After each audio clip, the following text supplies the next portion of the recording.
They had a few departures from that wide receiver room. And so the fact that you can attract talent from others, wow. So what do we say coming in, right? Two of the most biggest playmakers in college football. So you got Bryce Young, mishandles the snap from center, and Will Anderson is there to cover it up. So you get a completion to Jermaine Burton, a transfer, and then your Nagurski winning outside linebacker recovers a fumble from your Heisman Trophy winner. Not many schools can say that. Looked like some miscommunication there. Trey Sanders was in the backfield again. We expect to see a lot of Jahmyr Gibbs today. And then the all-everything Will Anderson is Bill O'Brien not happy with the offensive exchange there.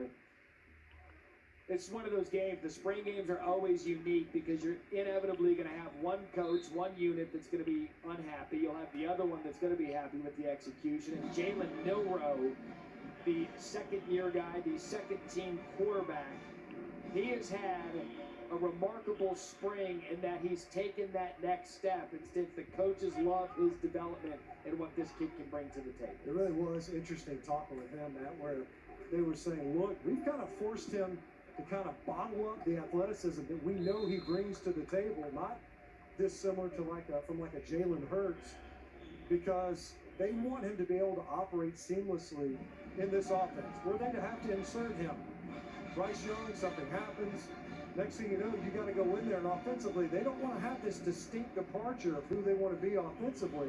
They know that he can be an athlete, make plays with his legs, and love his arm strength and his progression in the passing game. But they've kind of forced him to kind of accentuate that element of his game.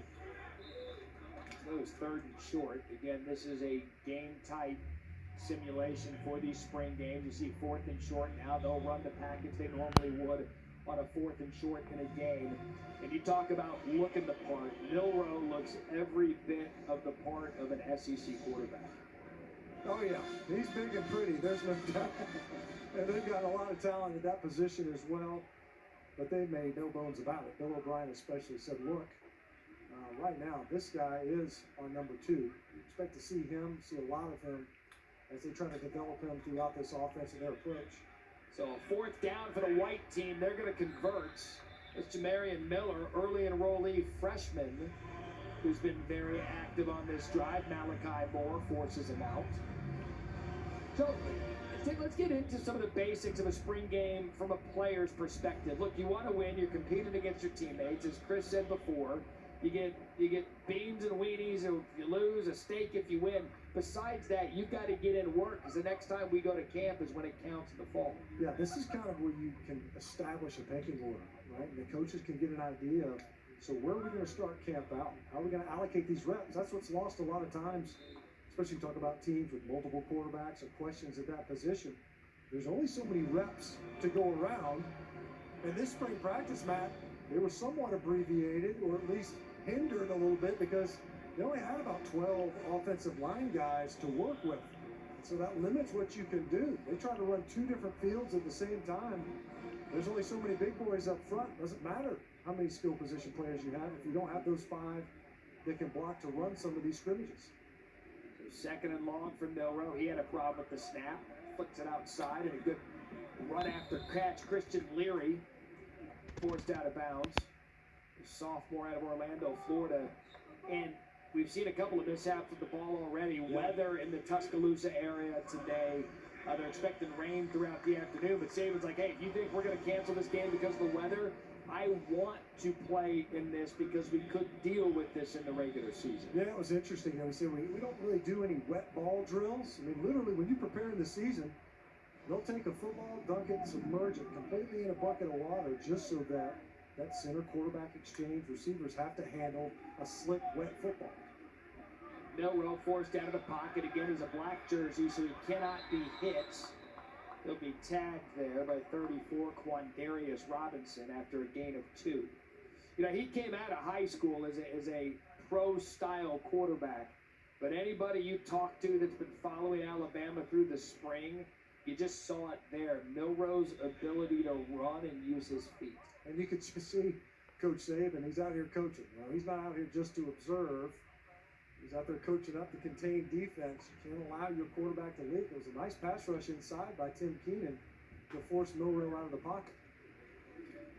So here's second down. Milroe over the middle. Good pass and catch there. It's Leary again.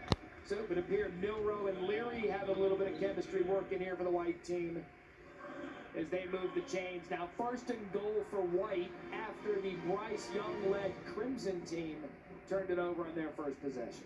Yeah, fourth down conversion, right? Roll the dice plus territory if we're going to pretend like game situations matter. It's red meat's on the line. That's like, right. We're playing for red meat. Milroe's going to what a cut by Milroe. So you hear some oohs and ahs from the crowd. That was special. Jalen Milroe. It's a scrimmage. Stan, what do we got going on down there? There's going to be some protests down here. Because obviously he's got the black jersey on right, and Monkel Goodwine's right there. So I'm not sure, even if he didn't have the black jersey right, I don't care what jersey you're wearing. Not many guys are making that tackle. We ought to keep track of like jersey scores. Like, would that have been a score in a game, or was that a jersey score because of the situation we have? So I think we're marking it as a touchdown, and it was a 2-point conversion. At this point, I think we don't know. They're calling their own ball plays down there. They're figuring this out. There's a lot happening on the field right now, and I think that it's a kind of a free-flowing structure.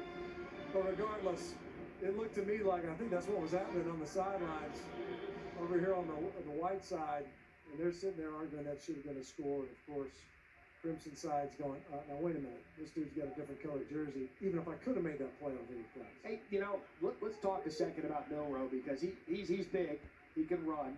Is he a type of player that Bill O'Brien might look for a package at any point this year? Well, it's interesting because Coach was talking about that. He certainly has that capability, because you look at it, nice play on the edge. You see Coach Saban, I think the pacing right now, the offense, we wanted that play rattled out a little bit quicker. But when you look at Milroe, there's no doubt that he can contribute differently. Not to take anything away from Bryce Young and his mobility, but there's no doubt that just body type alone, Milroe, he definitely could finish runs physically. Some about 15, 20-pound difference between Bryce and Milroe. Milroe 6'2", 212. Bryce 6 foot 195. Jack Martin's going to come on. Get some kicking work in.